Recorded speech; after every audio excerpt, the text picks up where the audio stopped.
Let's get more on that 2-2 draw between Arsenal and Liverpool at the Emirates. We've spoken about Mikel Arteta's team. What about the visitors yesterday? Arne Slot's side, just a point off leaders Manchester City, but the Liverpool boss isn't looking too far ahead. I know you guys like to talk about title contenders and where we are exactly in the league, and that's also part of your job. The only thing I look at is can you get a result in a difficult away game as this one? And the way we did it pleased me a lot, and we're only 9 or 10 games into the season. But to see that we can compete with such a strong Arsenal team in their stadium, that is very pleasing to see. But where that exactly will lead towards the end of the season, I cannot tell you yet. It's interesting, Stephen, that he's been the first to say, actually, a lot of the times in the early stage of the season, look, the bigger tests are coming around the corner. And this was the first big week, wasn't it, really? Chelsea, RB Leipzig, and then away at Arsenal. He said yesterday, I learnt something in the last 2 Premier League games that I didn't see in the first 7. Is this a big block test pass for Liverpool, these 3 matches? Yeah, I think he will learn a lot. I think he'll learn the difference in quality of the teams going at the higher end of the table. Arsenal are very well organised in the way that they play.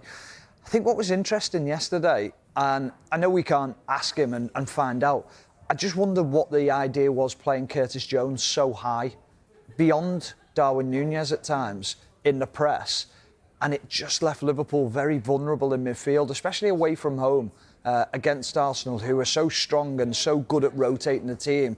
I know he altered it a little bit in the second half, but it took him a long time to suss it out, and that was my concern, was how long it took. Whereas against Chelsea last week, Gusto got in that left-back area and inverted and caused Liverpool so many problems in the first 20 minutes. And then he fixed it very quickly, and I thought, oh, his in-game management is really good. Whereas I thought it went on for too long yesterday. I thought it took too long to get that message onto the field. So not only are we getting questions about Liverpool as a team and the title contenders, is he's got to be quick in field in match situations, and we'll soon see how good he is at that dealing with those scenarios. But actually, Sue, we often talk about players learning and players adapting to the Premier League. That's the same for managers, isn't it?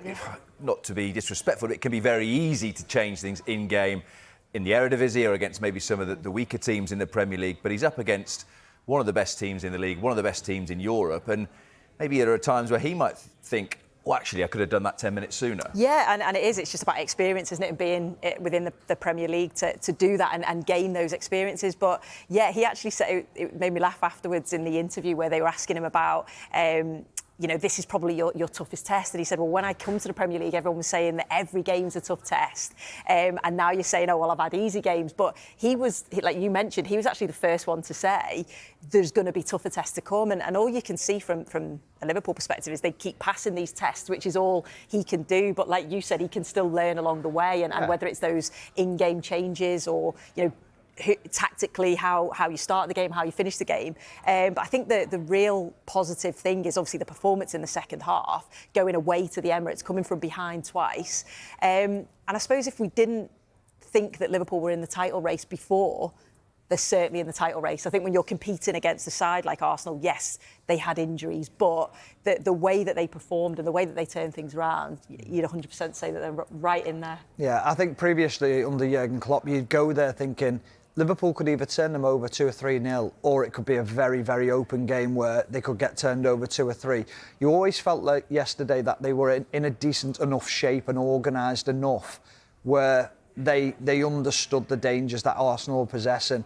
It was just more that midfield area. However, Saka's performance in the first probably 20-25 minutes was very strong, but then they got a grip on that as well. So, he will learn on the job. He'll understand that he's maybe got to be a little bit quicker, but I'm really nitpicking, because his start to a Liverpool career has been outstanding. To go away to Arsenal, and everyone will say, well, they were a depleted Arsenal. It doesn't matter, they're not going to roll over and let you suddenly just let them tickle the bellies and go, yeah, go on, you have that, that's fine. They're going for the Premier League. They're trying to close that gap, even at this early stage, on Liverpool and claw them back in. So there'll have been a sense around the Arsenal changing room yesterday.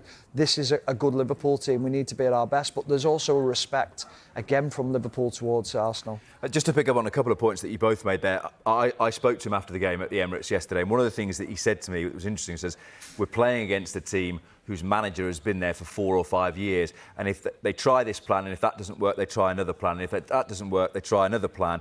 Whereas because he's only a new coach with them, he might have, plan A1 and plan A2, and then you sort of are learning on the fly, whereas Arteta's got so many games to sort of fall back on with Arsenal. Yeah, definitely. And that is something that, obviously, the more time on the training field, the more he can instill that into his players that, like, say, if one thing's not working, we can do this. And I think what he has done so well is come in, and the transition's just been so smooth, hasn't it? Because I think we all said, with Jurgen Klopp leaving, how is it going to be? He's been so successful. The players, the fans absolutely love him.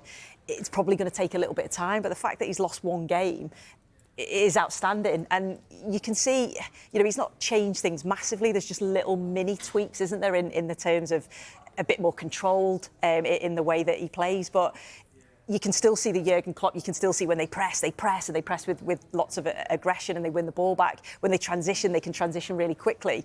But maybe they just don't do it all of the time. And they're just little things that he's sort of instilling into his team and into his players individually. So, yeah, you've just got to praise everything that he's done, because we kept saying, oh, well, there's going to be another tougher test. There's going to be another tougher test. And the way that he keeps passing it, and just how calm he is and how honest he is in his interviews. I really like him, and you can see why the players like him and are buying into what he's saying. He likes a bit of foul language as well, which keeps us all on our toes when we're listening to it, has to be said.